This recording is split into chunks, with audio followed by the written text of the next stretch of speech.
സത്യത്തിൽ ഈ റുബിസ്കോയുടെ പ്രശ്നം എന്താണ്? എന്തിനാണ് നീ ഇങ്ങനെ രണ്ടു വള്ളത്തിലും കാലിട്ട് നിൽക്കുന്നത്? ഒരു പാത്വേ എങ്കിലും കൃത്യമായിട്ട് ചെയ്യാൻ നീ സമ്മതിക്കില്ല അല്ലേ? ഹലോ, നമസ്കാരം. എല്ലാവർക്കും ഹൈപ്രബ് ഇൻസ്റ്റിറ്റ്യൂട്ടിലേക്ക് സ്വാഗതം. ഒരു പ്ലാന്റിനെ സംബന്ധിച്ച് സംസാരിക്കാനുള്ള കഴിവ് കിട്ടിയിരുന്നുവെങ്കിൽ ആദ്യം അത് ചോദിക്കുന്ന ചില ചോദ്യങ്ങളാണ് നിങ്ങളിപ്പോൾ ഇവിടെ കേട്ടത്. റുബിസ്കോ എന്ന് പറയുന്ന എൻസൈമിനെ കുറിച്ച് നമ്മൾ എല്ലാവരും പഠിച്ചിട്ടുണ്ട് അല്ലേ? നമ്മുടെ നേച്ചറിൽ വളരെ അബണ്ടൻ്റ് ആയിട്ട് കാണുന്ന ഒരു പ്രോട്ടീനാണ്, അല്ലെങ്കിൽ ഒരു എൻസൈമാണ്. എന്നാൽ ഈ റുബിസ്കോ ഓരോ പ്ലാന്റിലും ഫോട്ടോസിന്തസിസ് എന്ന് പറയുന്ന ഒരു വലിയ ഇമ്പോർട്ടൻസ് ഉള്ള ഒരു പ്രക്രിയയ്ക്ക് സഹായിക്കുന്ന എൻസൈമാണെന്ന് നമുക്കറിയാം. പക്ഷെ ഇവന് ഒരു പ്രശ്നമുണ്ട്. ഇവൻ യഥാർത്ഥത്തിൽ കാർബൺ ഡയോക്സൈഡിനെ ട്രാപ്പ് ചെയ്യാൻ വേണ്ടിയിട്ടാണ്, അല്ലെങ്കിൽ ഫിക്സ് ചെയ്യാൻ വേണ്ടിയിട്ടാണ് ചെടികളിൽ ഉപകരിക്കേണ്ടത് എങ്കിലും ചില സന്ദർഭങ്ങളിൽ ഇവൻ ഓക്സിജനെയും പിടിച്ച് ട്രാപ്പ് ചെയ്യുന്നതായിട്ട് നമുക്കറിയാം.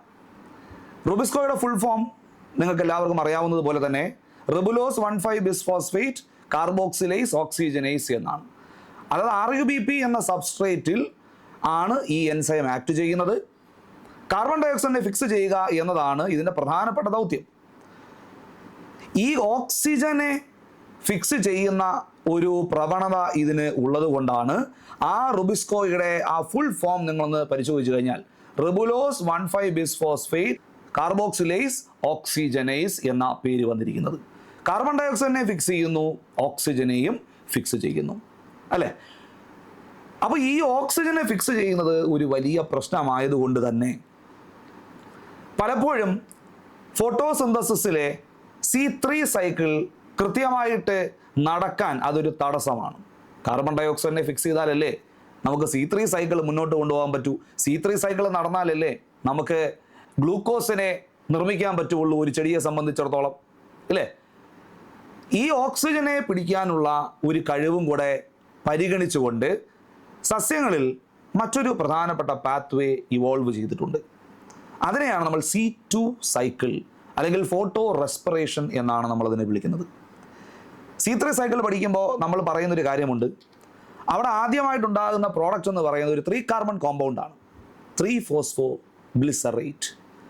അത് 2 മോളിക്യൂൾ വെച്ചാണ് ഉണ്ടാകുന്നത്. എന്നാൽ C2 സൈക്കിൾ നടക്കുമ്പോൾ ഓക്സിജനെയാണല്ലോ ഫിക്സ് ചെയ്യുന്നത്. അതുകൊണ്ട് തന്നെ 2 3-ഫോസ്ഫോ ഗ്ലിസറേറ്റ് ഉണ്ടാകാൻ നിർവാഹമില്ല. അതുകൊണ്ട് ഒരു 3-ഫോസ്ഫോ ഗ്ലിസറേറ്റും ഒരു 2-ഫോസ്ഫോ ഗ്ലൈക്കോലേറ്റുമാണ് ഉണ്ടാകുന്നത്. ഇങ്ങനെ ഈ റുബിസ്കോയുടെ ഓക്സിജനെ ട്രാപ്പ് ചെയ്യാനുള്ള കപ്പാസിറ്റി കാരണം അവിടെ 2-ഫോസ്ഫോ ഗ്ലൈക്കോലേറ്റ് എന്ന് പറയുന്ന പദാർത്ഥം ഉണ്ടായി. അതിപ്പോൾ ഉണ്ടായിക്കോട്ടെ, അതിന് വേറെ പ്രശ്നമൊന്നുമില്ലല്ലോ എന്ന് നിങ്ങളിപ്പോൾ ചിന്തിക്കുന്നുണ്ടാവും അല്ലേ? അതിനൊരു പ്രശ്നമുണ്ട്. 2-ഫോസ്ഫോ ഗ്ലൈക്കോലേറ്റ് എന്ന് പറയുന്നത് ഒരു ടോക്സിക് കോമ്പൗണ്ടാണ്. ക്ലോറോപ്ലാസ്റ്റിലാണല്ലോ ഇത് മുഴുവൻ നടക്കുന്നത്. ക്ലോറോപ്ലാസ്റ്റിൽ നടക്കുന്നത് കൊണ്ട് തന്നെ ഈ ടോക്സിക് കോമ്പൗണ്ട് ആയിട്ടുള്ള 2-ഫോസ്ഫോ ഗ്ലൈക്കോലേറ്റ് ഫോട്ടോസിന്തറ്റിക് എൻസൈമുകളെ സാരമായി ബാധിക്കാൻ സാധ്യതയുണ്ട്. എത്രയും വേഗം നമുക്ക് ഈ 2-ഫോസ്ഫോ ഗ്ലൈക്കോലേറ്റിനെ രൂപം മാറ്റണം. ഈ 2-ഫോസ്ഫോ ഗ്ലൈക്കോലേറ്റിനെ രൂപം മാറ്റാൻ വേണ്ടിയിട്ടാണ് നമ്മുടെ ആ C2 പാത്വേ ഇവോൾവ് ആയി വന്നത്. ഓക്കെ, ഈ 2-ഫോസ്ഫോ ഗ്ലൈക്കോലേറ്റിനെ വിവിധ രൂപങ്ങളിലൂടെ കടത്തിവിട്ട് നമ്മൾ അതിനെ 3-ഫോസ്ഫോ ഗ്ലിസറേറ്റ് ആക്കി കൺവേർട്ട് ചെയ്യുന്നു. 2-ഫോസ്ഫോ ഗ്ലൈക്കോലേറ്റിനെ നമ്മൾ ആദ്യം ഗ്ലൈക്കോലേറ്റ് ആക്കുന്നു, പിന്നെ ഗ്ലയോക്സിലേറ്റ് ആക്കുന്നു, പിന്നെ ഗ്ലൈസീൻ ആക്കുന്നു, പിന്നെ അതിനെ സെറീൻ ആക്കുന്നു അല്ലേ? അപ്പോൾ ഇങ്ങനെ നിരവധി സ്റ്റേജസിലൂടെ കടന്നു പോകുന്നു. അവിടെ നിന്നും അതിനെ ഗ്ലിസറേറ്റ് ആക്കുന്നു, പിന്നീട് അതിനെ 3-ഫോസ്ഫോ ഗ്ലിസറേറ്റ് ആക്കി മാറ്റുന്നു. അപ്പോൾ ഇങ്ങനെ നിരവധി ഇൻ്റർമീഡിയറീസിലൂടെ കടന്നു പോകുന്ന ഒരു സൈക്കിളാണ് C2 സൈക്കിൾ. ഈ 2-ഫോസ്ഫോ ഗ്ലൈക്കോലേറ്റിൻ്റെ ഒരു ടോക്സിക് സ്വഭാവം കാരണമാണ് ഈ C2 സൈക്കിൾ ഇവോൾവ് ചെയ്ത് വന്നത്. അപ്പോൾ ഈ ഇവോൾവ് ചെയ്ത് വന്നു എന്ന് പറയുമ്പോൾ വേണമെങ്കിൽ നിങ്ങൾക്ക് ഒരു ചോദ്യം ചോദിക്കാം. റുബിസ്കോയ്ക്ക് മര്യാദയ്ക്ക് ഈ കാർബൺ ഡയോക്സൈഡിനെ ട്രാപ്പ് ചെയ്യുന്ന രീതിയിൽ ഇവോൾവ് ചെയ്തിരുന്നാൽ പോരെ? ഓക്സിജനെ പിടിക്കേണ്ട പ്രശ്നം എന്തെങ്കിലും ഉണ്ടായിരുന്നോ? അങ്ങനെ ഒരു ചോദ്യം നിങ്ങൾ ചോദിച്ചാൽ അവിടെ നമ്മൾ ശ്രദ്ധിക്കേണ്ട ഒരു കാര്യം, ഈ പഴയ കാലത്തെ നമ്മുടെ ക്ലൈമറ്റ് അല്ലെങ്കിൽ അറ്റ്മോസ്ഫിയർ എന്ന് പറയുന്നത് റെഡ്യൂസിങ് അറ്റ്മോസ്ഫിയർ ആണെന്ന് നിങ്ങൾക്കറിയാം. ആ കാലഘട്ടത്തിലൊക്കെ ഓക്സിജൻ, ഫ്രീ ഓക്സിജൻ എന്ന് പറയുന്നത് ഒട്ടും തന്നെ ഇല്ലായിരുന്നു. അതുകൊണ്ട് തന്നെ അപ്പോൾ ഇവോൾവ് ചെയ്ത് വരുന്ന റുബിസ്കോയ്ക്ക് ഓക്സിജനെ ഡിസ്ക്രിമിനേറ്റ് ചെയ്യേണ്ട ഒരു ബാധ്യതയില്ല. കാരണം അന്ന് അവിടെ ഓക്സിജൻ ഇല്ല.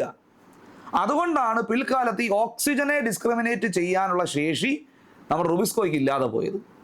ഓക്കെ, ഈ റുബിസ്കോയെ എന്നാൽ പിന്നെ ഭാവിയിൽ ഇവോൾവ് ചെയ്യിപ്പിച്ചാൽ പോരെ എന്നൊരു ചോദ്യം ചോദിച്ചാൽ അത് വളരെ ബുദ്ധിമുട്ടാണ്. കാരണം അപ്പോഴേക്കും റുബിസ്കോ എന്ന് പറയുന്നത് C3 സൈക്കിൾ എന്ന് പറയുന്ന വളരെ പ്രസക്തമായ ഒരു പാത്വേയിൽ അതിൻ്റെ ഭാഗമായി കഴിഞ്ഞിരുന്നു. റുബിസ്കോയെ ഇനി വീണ്ടും ഇവോൾവ് ചെയ്യിപ്പിക്കുന്നതിനേക്കാൾ എളുപ്പമാണ് ഒരു പുതിയ ഒരു സൈക്കിൾ C2 സൈക്കിൾ എന്ന് പറയുന്ന ഒന്നിനെ ഇവോൾവ് ചെയ്യിപ്പിച്ചെടുക്കുന്നത്. അങ്ങനെയാണ് C2 സൈക്കിൾ ഇവോൾവ് ചെയ്ത് വരുന്നത്. ഈ C2 സൈക്കിൾ അല്ലെങ്കിൽ ഫോട്ടോ റെസ്പിറേഷൻ്റെ പ്രത്യേകത, ഇത് ക്ലോറോപ്ലാസ്റ്റിൽ മാത്രമല്ല കേട്ടോ നടക്കുന്നത്. ഇത് 3 സെൽ ഓർഗനൽസിലായിട്ടാണ് സ്പ്ലിറ്റ് ചെയ്താണ് നടക്കുന്നത്. ഏതാണ് ആ 3 സെൽ ഓർഗണൽ? ഇത് പഠിക്കാൻ ഒരു എളുപ്പ കോഡുണ്ട്, CPM എന്ന് ഓർത്താൽ മതി. Chloroplast, peroxisome, mitochondria, CPM. ഇങ്ങനെ ഈ 3 ഓർഗനൽസിലായിട്ട് നടക്കുന്ന ആ ടോക്സിക് 2-ഫോസ്ഫോഗ്ലൈക്കോലേറ്റിനെ 3-PGA ആക്കി മാറ്റാൻ വേണ്ടിയിട്ടുള്ളൊരു ശ്രമമാണ് ഈ C2 സൈക്കിൾ എന്ന് പറയുന്നത്. അപ്പോൾ നിങ്ങളൊന്ന് ആലോചിച്ച് നോക്കി, ഈ റുബിസ്കോയുടെ ഈ ഇരട്ടത്താപ്പ് കാരണം നമുക്ക് ഒരു പുതിയ സൈക്കിൾ തന്നെ പഠിക്കേണ്ടി വന്നു എന്നതാണ്. അപ്പോൾ നിങ്ങൾ വേണമെങ്കിൽ ചോദിക്കുക, ഇതിപ്പോൾ ഒരു പുതിയൊരു സൈക്കിൾ വന്നതുകൊണ്ട് ഇപ്പോൾ പ്രത്യേകിച്ച് വലിയ കുഴപ്പമൊന്നുമില്ലല്ലോ. കുഴപ്പമുണ്ട്. കാരണം C2 സൈക്കിൾ ഇങ്ങനൊരു പേർപ്പസിനാണ് ഇവോൾവ് ചെയ്ത് വന്നതെങ്കിലും actually it is a wasteful cycle. Wasteful cycle എന്ന് പറഞ്ഞാൽ അതിൻ്റെ എവല്യൂഷണറി ഇമ്പോർട്ടൻസ് ഉണ്ട്, ഇല്ലെന്നല്ല. പക്ഷേ ഇതിൻ്റെ ഒരു പ്രശ്നം ATP അവിടെ സ്പെൻഡ് ചെയ്യേണ്ടി വരുന്നു ഈ C2 സൈക്കിൾ നടക്കണമെങ്കിൽ.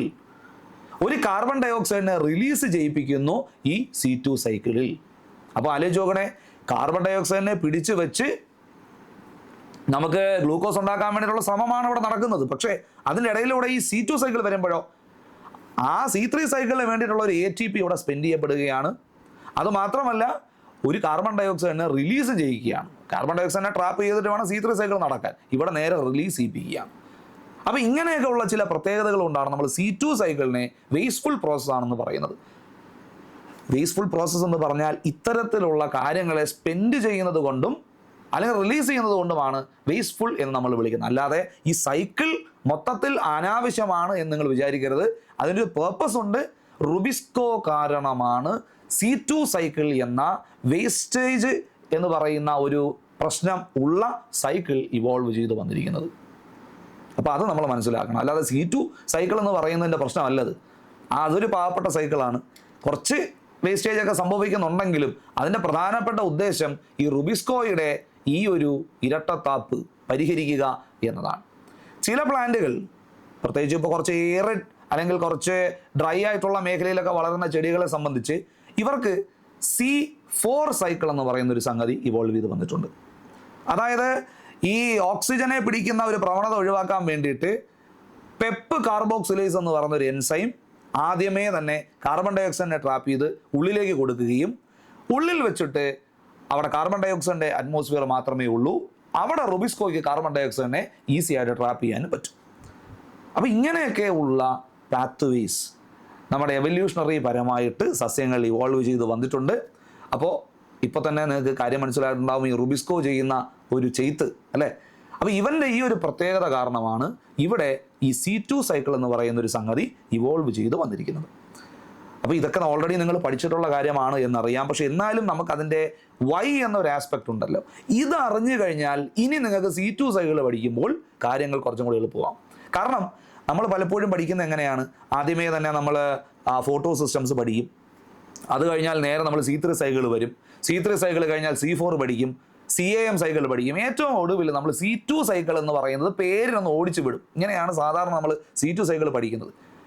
ഈ ഒരു വീഡിയോ നിങ്ങൾ വ്യക്തമായിട്ട് കേട്ടിട്ടുണ്ട് എങ്കിൽ ഉറപ്പിക്കാം നിങ്ങൾക്ക് ഇനി C2 സൈക്കിൾ പഠിക്കുമ്പോൾ കുറേ കൂടെ എളുപ്പമായിരിക്കും. അപ്പോൾ ഇന്നത്തെ വീഡിയോ നിങ്ങൾക്ക് ഇഷ്ടപ്പെട്ടു എന്ന് കരുതുന്നു. അപ്പോൾ നമ്മുടെ HSST ബാച്ചുകളിലേക്കുള്ള അഡ്മിഷൻസ് നല്ല രീതിയിൽ തന്നെ നടക്കുകയാണ്. നമ്മുടെ ക്ലാസ്സുകളൊക്കെ ആരംഭിച്ചിട്ടുണ്ട്.